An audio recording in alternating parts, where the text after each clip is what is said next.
Hello.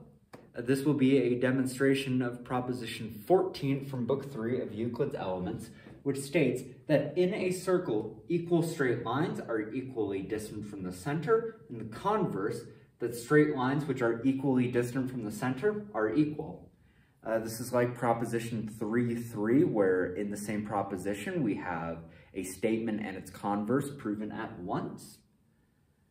We are given the circle ABCD. It's such that either the straight line AB is equal to the straight line CD, or that the straight lines AB and CD are equally distant from the center of the circle ABCD.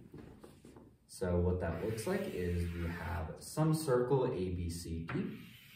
We have the two straight lines in it, AB and CD. Now either AB and CD are equal, or AB and CD are equally distant from the center of the circle ABDC. Now, if AB equals CD, we shall prove that AB and CD are equally distant from the center of the circle ABDC. And if AB and CD are equally distant from the center, then AB equals CD. We shall begin with the first part by assuming that AB equals CD, like this. First, we shall find the center of the circle ABDC and call this E. We can do this by proposition 3.1. Next, from the point E, we shall draw the straight line EF perpendicular to AB, and we shall draw the straight line EG perpendicular to CD. We can do this by proposition 112, actually. It's not 111, it's 112.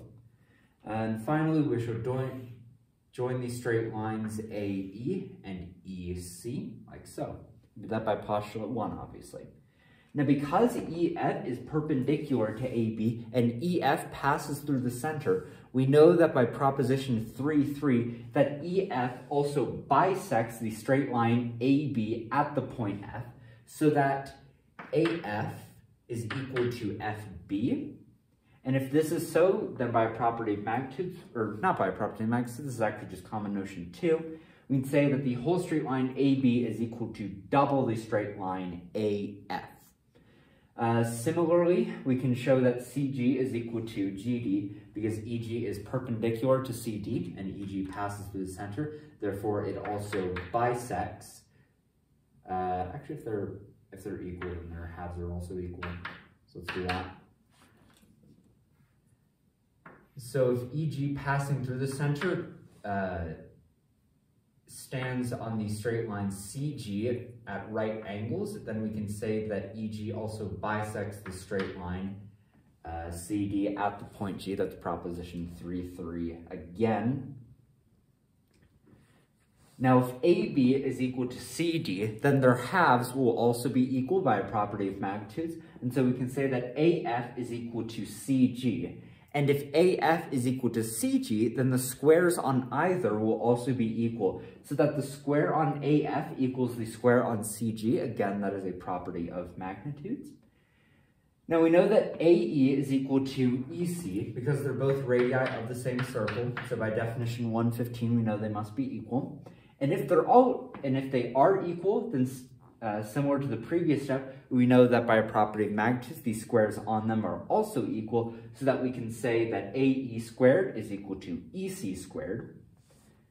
Now, by proposition 147, we know that AF squared plus EF squared is equal to AE squared, because this angle at F is right, and in a right-angled triangle, the squares on the sides containing the right angle equal the square on the side subtending it, so that AF and EF, which contain the right angle at F, the squares on them will equal the square on the side subtending the right angle. In this case, that's AE.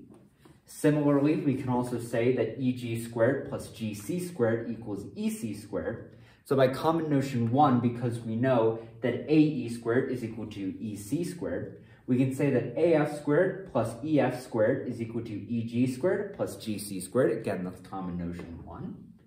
And if we subtract equals from equals, the equals here being the square on AF and the square on CG, which we know are equal. And if we subtract AF squared from the one side and CG squared from the other, which we can do because they're equal, it's common notion 3, we know that the square on EF squared must be equal to the square on EG squared.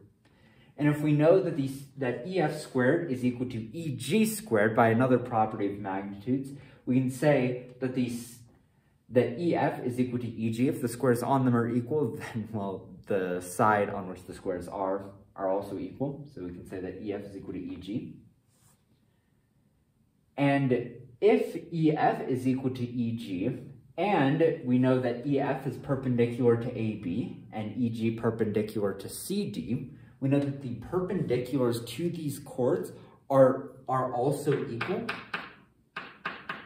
And if the perpendiculars through the center to any two chords be equal, we say that the two chords are equally distant from the center. And so if EF is equal to EG, which it is, we know that AB and CD are equally distant from the center by definition 3.4. Next, we shall assume the second part of the given, that is, that AB and CD are equally distant from the center. So in this case, I will actually redraw the whole setup. Again, we're given the circle A, B, C, D, like so.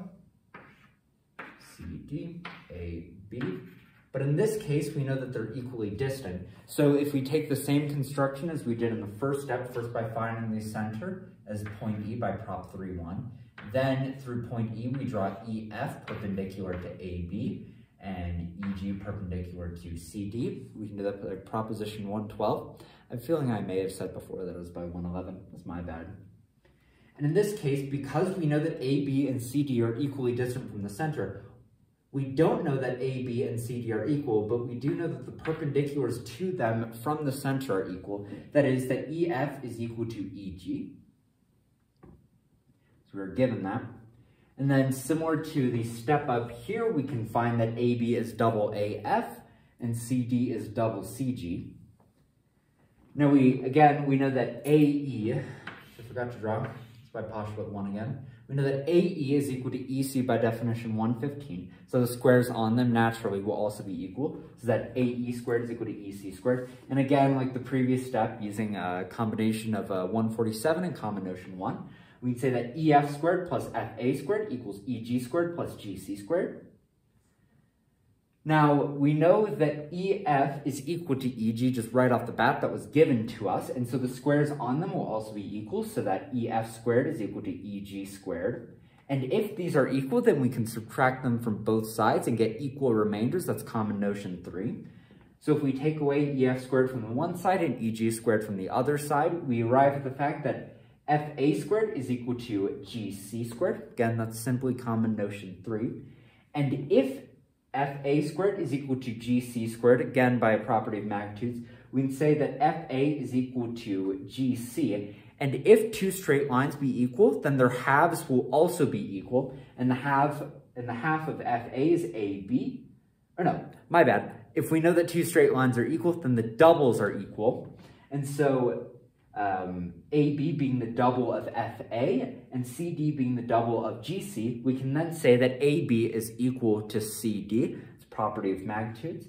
And we are done with the proposition. We have proven both things from both givens that were given. And so we're done with the proposition, therefore, etc. QED. Again, nothing to say about this, nothing unique to say at least. So I'll move on to 3.15.